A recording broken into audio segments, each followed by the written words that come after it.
we please God by the way we pray. When we pray, not just in general, but for this evening, specifically when we pray for all, when we pray for more than just our own life, more than just our own circle, but when we begin to extend our prayers outward, or however you want to say it, it's then that there's something different. I don't mean those other prayers aren't pleasing to God, but there's something especially pleasing when we pray for all. It not only helps us to live better lives, we're aligning our hearts more and more with our God. Let's turn in our Bibles to 2 Timothy this evening. 2 Timothy, or 1 Timothy 2. Okay, I know there's a second in there somewhere. The second chapter of the first letter. That makes it clear as mud, right? 1 Timothy chapter 2. Let's look at this first paragraph or so of 1 Timothy 2. The first part, the first verse, and then the first of the second verse is where we are encouraged to pray for all people. Paul tells Timothy, and now this evening, you and I are instructed here to pray. Now, there are some different types of prayer mentioned here, and then there are different people that we are to pray for. We are to, in that way, intercessory prayer, to pray on their behalf. Let's read it together. He says, first of all, then, I urge that supplications, prayers, intercessions, and thanksgivings, there's those 4 different categories, be made for all people. Pray for everyone. And that's when you close the book and you go, okay, I got it. And I'll just say my prayer and I'll say, God, I ask you to be with everybody. I'm praying for all people. But unfortunately, that's not all that he says, is it? You have to reopen the book, as it were. And then the first part of verse 2 says, not just all people, but people who are in, we would say today, civil leadership. People who are in political office. They had governors and princes and emperors. We have presidents and governors and congressmen and so on today.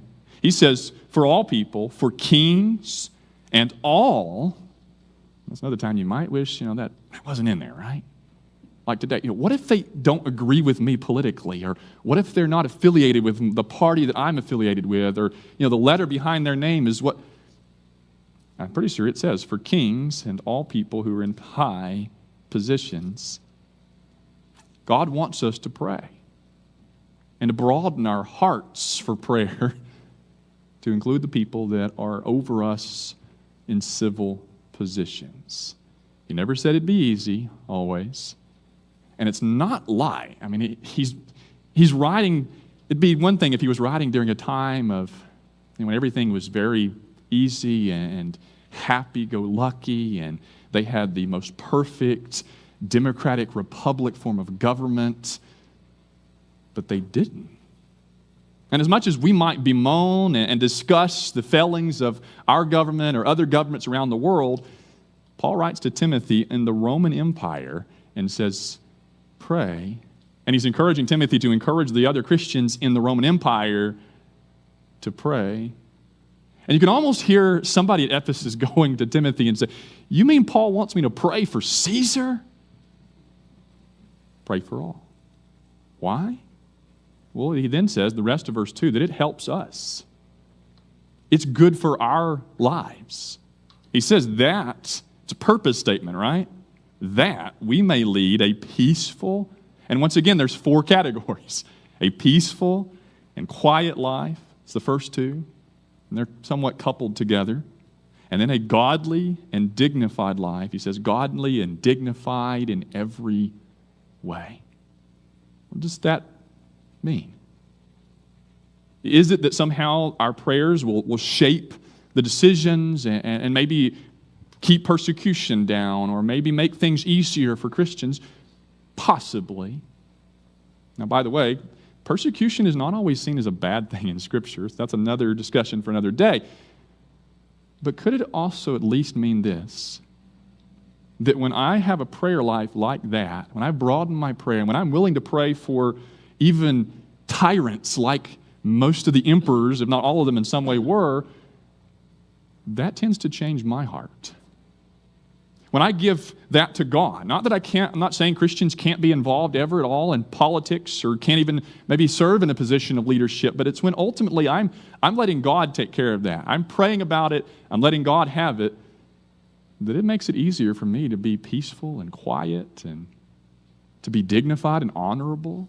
Maybe it will change the way I speak and think about even the leaders I don't particularly like or agree with, so that hostility is lessened in my own heart and life when I take it to God. You ever heard that, right? How do you pray about somebody and pray positively, right? Not praying that the pot falls on their head like the song says, right? When you pray positively about them, how can you pray about them and take their name to God's throne and then turn around and drag their name through the dirt? It doesn't usually work that way. So hostility is lessened, and maybe, just maybe, wisdom grows. Or to keep the rhyme going this evening, that there's lessened hostility and increased wisdom. Maybe the way I then even interact with other people, the discussions and conversations I have, maybe those will be different because my prayer is different. It helps us live better lives that reflect godliness. And it's not the only thing we do, but here it's just by praying. Things are better for us. Pray for all. Why? It'll be better for us. But then it's another why. Why? Because it pleases God. That's what verse 3 says. It's a good thing to do. Why? Because it aligns with the way God sees things. And you can line these up. Pray for all. Why? Because God wants all to be saved. And whether you think about that as God wants even people like Caesar to be saved and hear the gospel, or that if things are more peaceful and quiet in my life, in our lives, there'll be more opportunities for the gospel to spread. Look at verse 3. He says, "This is good, and it is pleasing in the sight of God, our Savior." This pleases God, who desires all people to be saved. He desires all people to be saved and to come to the knowledge of the truth. For there is one God and one mediator between God and man, the man, Christ Jesus. God came to this earth to reach humanity from the lowest to the highest. That's how much God wants all people to be saved. He came and showed up in person because of it. And not only that, he came and he did what? He died. Look at the next verse. Look at verse 6.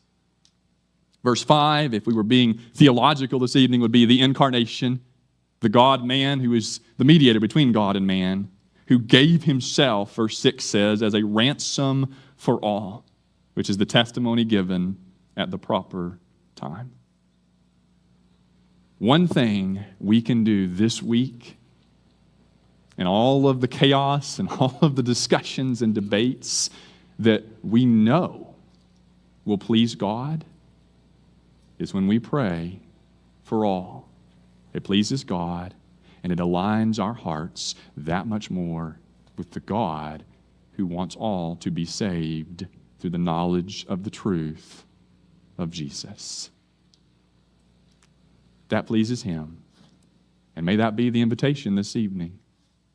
Maybe my heart's not so aligned with God after all. Maybe I need to change my heart to be more like his heart. We can pray for you. If we can help you this evening, come now as we stand and sing together.